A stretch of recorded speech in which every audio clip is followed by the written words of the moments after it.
e beberei da fonte da sua imortalidade.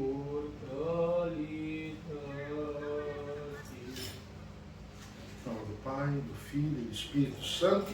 Amém. Amém. Amados e queridos em Cristo, estou feliz de vê-los aqui mais um domingo. Aqueles que estão realmente interessados em fazer esta caminhada para a salvação. Hoje estamos no segundo domingo do Triódio,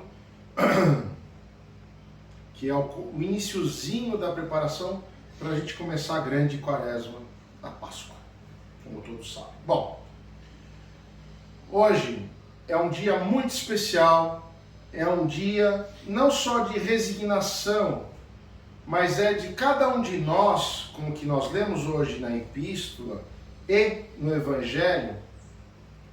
Número 1, sabermos o que somos. Número 2, o que não devemos fazer. Número 3, o que agrada e o que não agrada a Deus. Número 4, em que lugar estamos.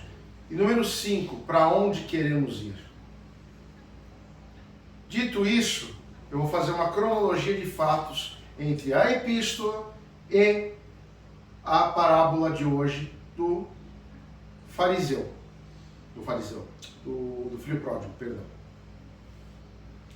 Deixa eu falar uma coisa para vocês.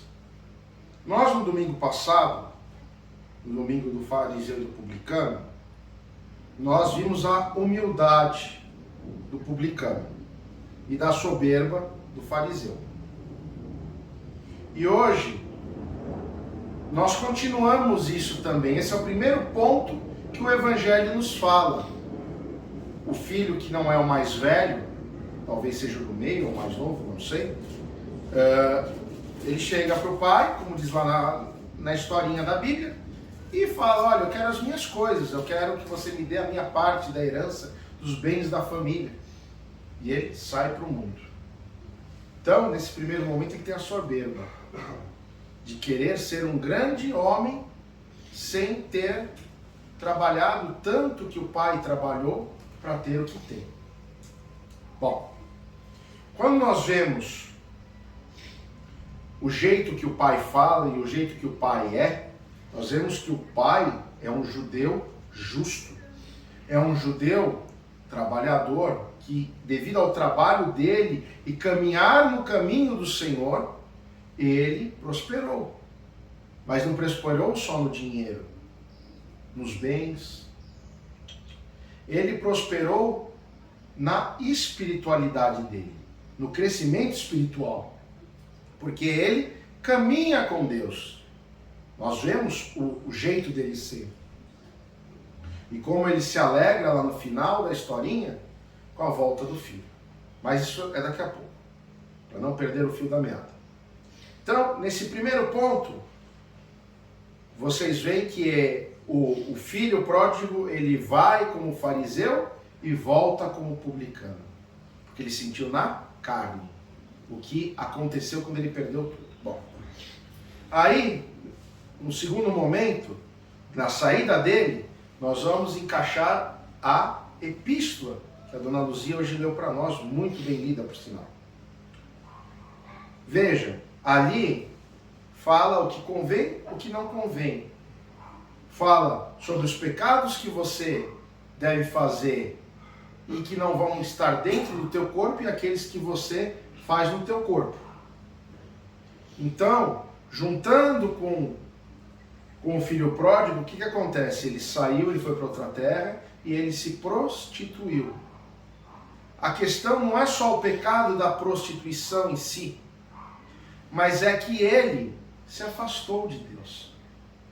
Ele se deixou levar por aquele mundo, ou por este mundo, tanto faz, e deixou o importante, que era o caminho que vinha da escola do pai dele, que o pai dele ensinou aos filhos, do caminhar corretamente, caminhar com Deus. E vocês vejam que às vezes a gente caminha com Deus e a gente acha que o nosso caminhar não tem valor. Que nós ouvimos no final da parábola, quando o filho mais velho disse: eu estou sempre contigo, eu nunca te desobedeci, e você nunca me recompensa para eu poder me divertir com os meus amigos. Ora, o que Jesus quer dizer com isso? Não é o que nós estamos lendo. Nós temos que ter, como eu já disse, olhares espirituais, minha gente. Pensem um pouquinho. Às vezes nós estamos caminhando corretamente com Cristo e nós não nos sentimos reconhecidos por Deus. Nós nos sentimos que aquele algo especial Deus está fazendo por nós. E principalmente nós sentimos isso no momento da nossa adversidade. Então hoje nós temos duas palavras de reflexão, duas palavras de mudança, principalmente. Não fiquemos no óbvio do que nós lemos. Todos nós temos capacidade para entender o óbvio. O que é certo, o que é errado, todo mundo já sabe. É obviamente que se você vai se prostituir, você não pode ter o Espírito Santo dentro do teu coração. Somos templos do Espírito Santo, somos pedras vivas. Não somos cristãos de carteirinha.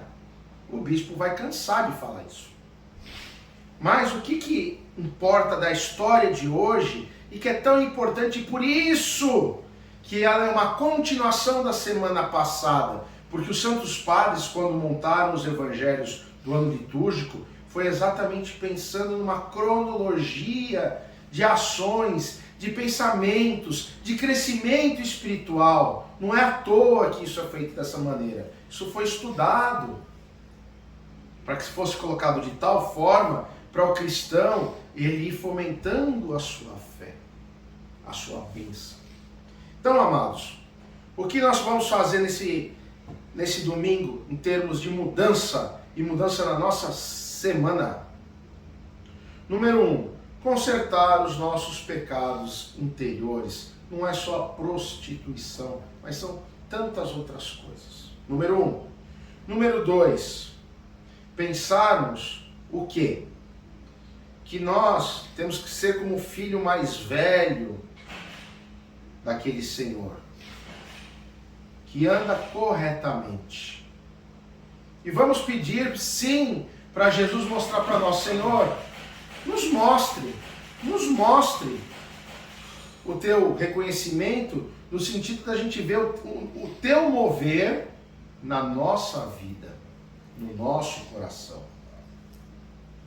Vamos também pedir para Jesus, para que Ele possa aumentar a força do Espírito Santo no nosso coração, para que nós possamos crescer espiritualmente. 4, nós temos que pensar no quê? Não no tesouro, na herança que nós estamos ganhando, física, mas ali ele fala da herança espiritual que Jesus nos dá através do batismo, através da crisma. Então, nós temos que saber investir a nossa espiritualidade por Jesus. Nós temos que usar de métodos para quê? Para que nós possamos caminhar com o Cristo. Nós tenhamos uma maior intimidade com o Cristo, para o Cristo estar mais presente na nossa vida, para que a gente sinta, para que a gente veja, para que a gente viva o mover de Deus nas nossas vidas. Porque se nós não tivermos essas coisas, ainda mais nós fracos seres humanos que somos, nós começamos a esmorecer. Ah, mas será? Será que o Cristo? Mas será que Ele tem tempo para olhar para mim? Mas será que Ele está fazendo alguma coisa pela minha vida? Porque olha, eu rezo, sabe? Mas eu não vejo Deus fazer nada. Olha, eu estou sofrendo aqui com isso ou com aquilo, e não sei o quê, e reclamo, e murmura, e aquela coisa toda, que é normal do ser humano. O certo era não murmurarmos. Mas a gente murmura, o bispo murmura, o padre murmura, o fiel murmura, todo mundo murmura. Vai fazer o quê? A gente é assim, tem que melhorar, mas é difícil. Então, amados, pensemos que nós temos que caminhar como pai, do filho pródigo, nós temos que ter o arrependimento do filho pródigo, e nós temos que ter a obediência do filho mais velho deste Senhor. Tá bom? E lembrando sempre que somos templos do Espírito Santo. Então, neste momento, vamos pedir com o nosso coração, pedir, Senhor, fomenta o Espírito Santo dentro de nós.